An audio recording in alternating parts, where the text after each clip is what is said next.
As you can see here, it lines up, it works. I was honestly very shocked to find this out. I'm sure I'm not the first person to realize this, but I had never heard it before. I'm gonna show you how to draw realistic proportions in a way that is so simple and easy to understand that you'll still be able to do it even if you're brand new or have zero artistic ability. The reason why it's so easy is because you only need to remember one rule. Well, before we get started, I just have to explain a little bit of background on these shapes. Now, I found a lot of different guides about how to draw realistic proportions, and while the artists themselves are phenomenal, I thought the guides were a little bit complicated, a little inconsistent, sometimes rules applied in one area but not in another, or many of these guides just boil down to practice a lot so you know where to draw things. Well, that's not really a guide, that's more of a speed drawing.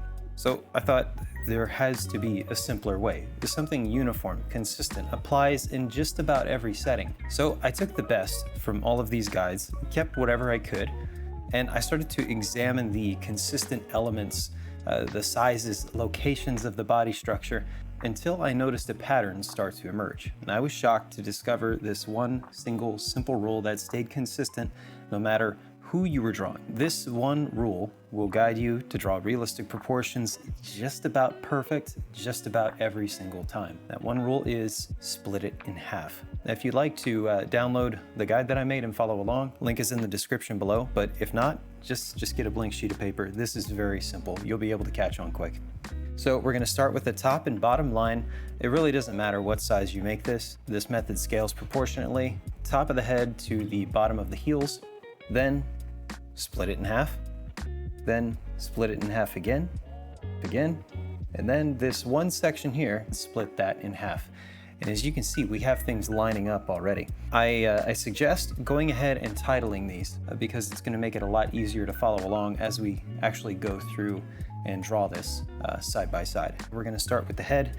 This is pretty simple. We wanna stop the head at about this line right here. So just go ahead and draw a circle. Obviously does not have to be perfect. And now we need to duplicate this same size circle on the left and on the right. Now, these three heads right here are going to give us a guide for the whole rest of the body. You'll see. Now we can go ahead and draw in the chin. We'll just do like this little triangle shape here. Make it match up with the H2 line. Now we're gonna draw a series of vertical lines down the edges of each of these heads and then the center of each of them.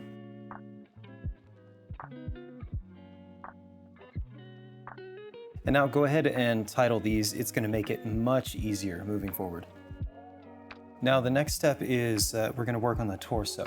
So to do this, we're actually gonna end up making a lot of dots and triangles. So first, I'll explain exactly where to draw the dots, and then we'll just connect the dots and make triangles.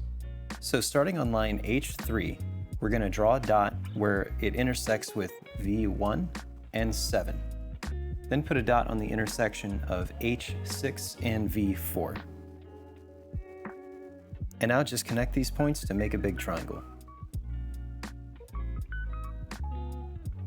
Now we're gonna go back to line H6, and we're gonna draw a dot where it crosses over V2 and V6. Go ahead and draw your bottom line here. And then we're gonna make two more triangles where H5 intersects with the torso lines. Just like this. Now for the shoulders, we're just gonna draw little circles that sit right on top of H4. We're gonna do these between V1 and V2, and then between V6 and V7. The elbows are gonna be the same size circles, and they're gonna be to the left of V1, and then the right of V7. And then the wrists, we'll just draw little squares or rectangles directly under the elbows and under H6. For the knees, we're gonna drop down to H7, and we're gonna draw these between V2 and V3, and V5 and V6. And then for the heels, we're gonna drop all the way down to H9, but this time they're actually going to be centered between V2 and V6. While we're there, just go ahead and draw some little triangles for the feet. Now for the forearms and calves, we're just going to draw some triangles connecting the joints. And the reason we're using triangles instead of some other shape is because it just more accurately represents the muscles that are found in those parts of the body. As for the upper arm, it doesn't really matter. You can use a rectangle, another triangle, an oval, really whatever best suits your character. At this point, it really doesn't matter. You could even do a line. So whatever you prefer. Now for the legs, let's go ahead and draw a little point on the middle of the circle, right on the inside here. Then we're gonna go back to these points that we drew for the hips earlier, and we're just gonna make two triangles that start from the hips, go to that little middle section that we just drew on the knees, back up, back down, and then back up again. To help flesh out the legs a little bit more and make it easier when we start to draw a muscle over top of it, we're just gonna draw a flat line on top of the knees, and then we're just gonna fill in, go right up that vertical line on both sides. Before we get to the detail in the torso, if you like what you're learning, please hit the like button. And if you don't, please hit the dislike button. This lets me know what I should make in the future. Also, if there's something that you specifically want to learn how to draw, let me know in the comment section below. It is actually much easier for me to make videos if I know that what I'm doing is actually helping somebody. Anyway, back to the guide. Now, for the torso, there is a lot of muscle. There is a lot of detail. There's a lot of intricate shapes. But again, we're gonna keep it simple and just remember that one rule, split it in half. So now we're just gonna focus on the sections between H4 and H6. We're gonna take the section between H4 and H5, split that in half, and then split those top and bottom portions in half.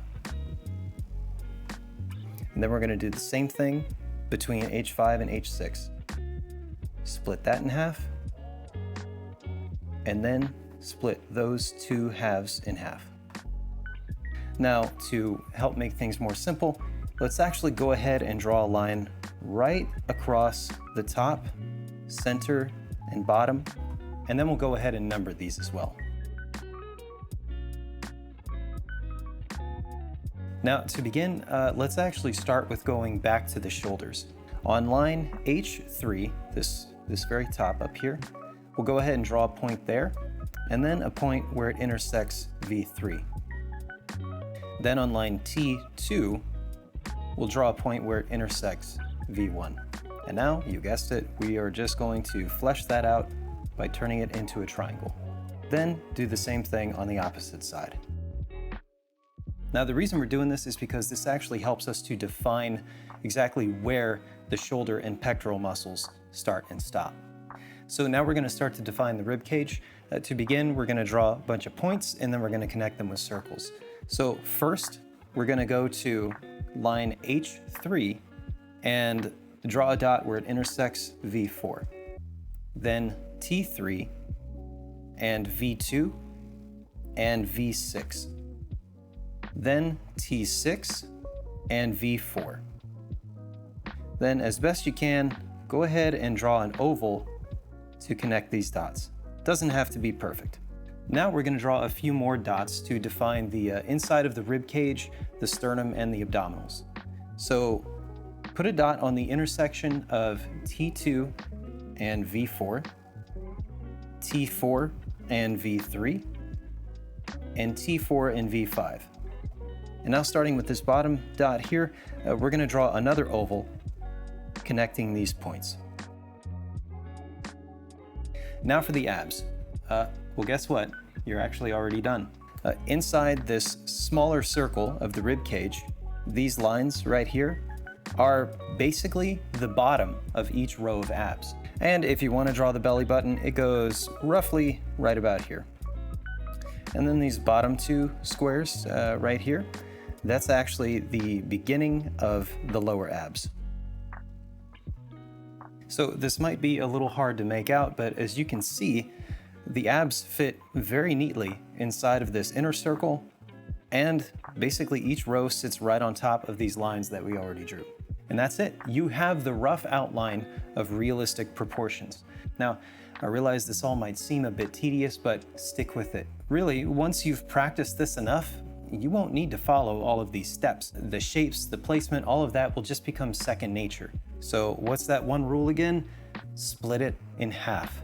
As you can see here, it lines up, it works. I was honestly very shocked to find this out. I'm sure I'm not the first person to realize this, but I had never heard it before, and I thought it was just so simple. Just split it in half over and over and over again, and everything just lines up. It's amazing. This will help you a lot as you draw realistic proportions. I wish I had this when I was first starting out.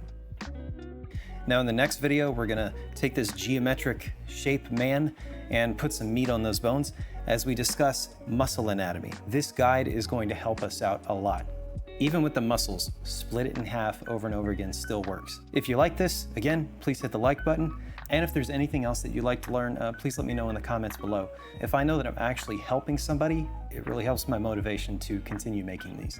This guide is found in the description below. So if you happen to use it and you want to show me what you've been working on, great, please send it my way. I'd love to see it. I'll see you next time.